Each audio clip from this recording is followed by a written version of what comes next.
Joining us now, Republican Congressman Mike Lawler and Democratic Congressman Richie Torres, both of New York. They recently announced a plan to put forward bipartisan legislation that would enhance Secret Service protection for President Biden, former President Trump, and third-party candidate Robert Kennedy Jr.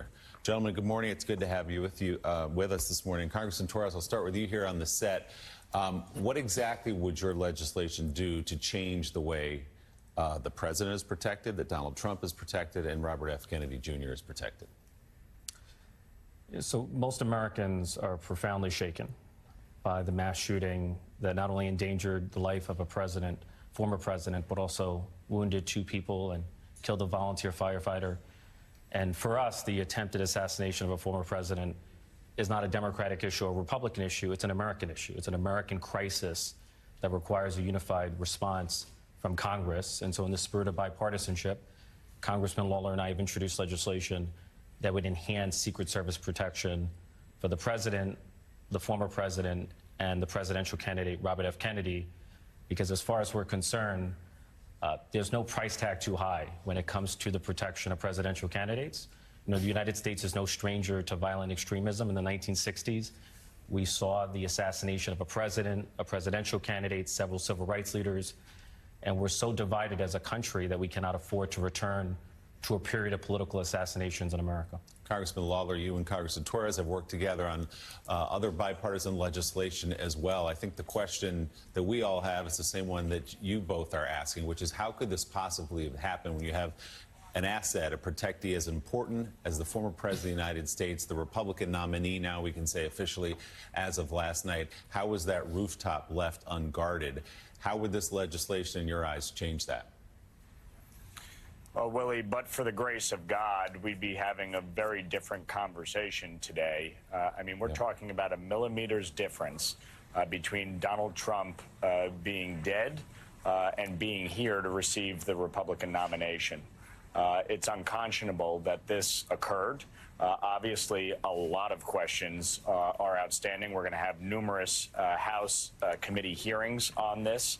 And I know the independent investigation will produce a lot of information. But it is critical that our elections are determined by votes at a ballot box and not by violence at a rally. And that this was allowed to occur really brings that into question, and it undermines our democracy, because to have a presidential candidate, to have a former president potentially assassinated is so destructive. And so what Richie and I are trying to do by getting this bill forward is to make it clear that the United States government, the federal government, the Secret Service, Department of Homeland Security have a responsibility to ensure the safety and well-being of all of these candidates, including RFK Jr., whose family has been subjected to assassination twice. We cannot allow this to happen in America. As Richie pointed out, I mean, look, we're divided. We're going to air our differences. We should have robust debate on the issues. But violence should never, ever be the answer to our political differences, not now and not previously.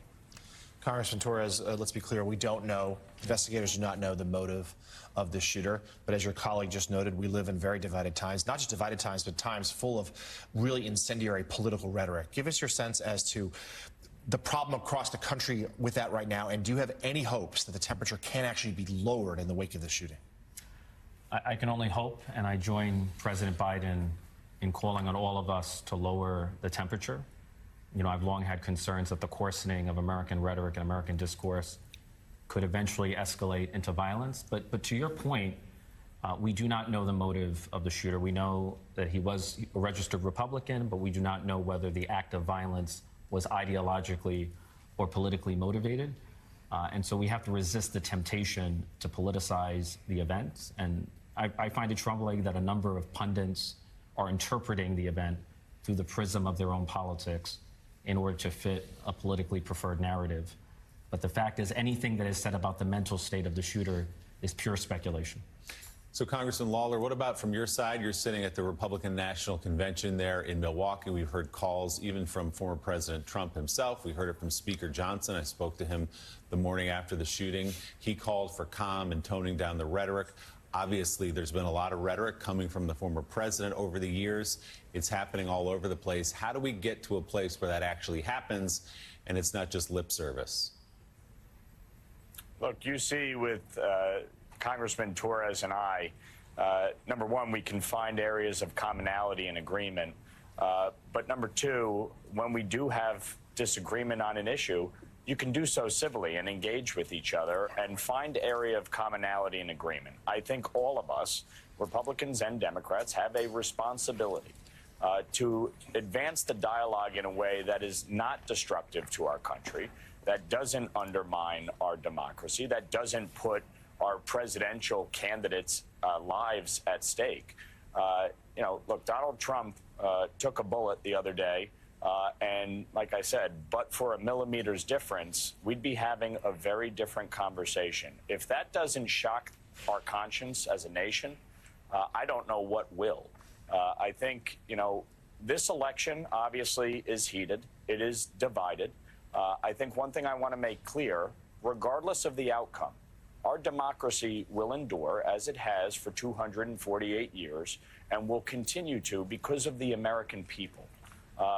Putting all personalities aside, at the end of the day, our differences are far smaller than what unites this country. And we always have to keep that in mind. Yes, politics can be coarse, it can be rough and tumble.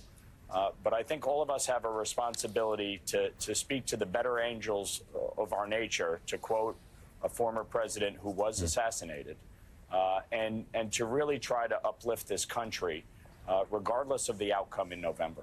Amen to that, and let's just hope all the people calling for turning down the temperature and cooling of their rhetoric continue to live up to that in the days and weeks and years to come here. Republican Congressman Mike Lawler, Democratic Congressman Richie Torres, both of New York, thanks for your work on this, and thanks for being here this morning.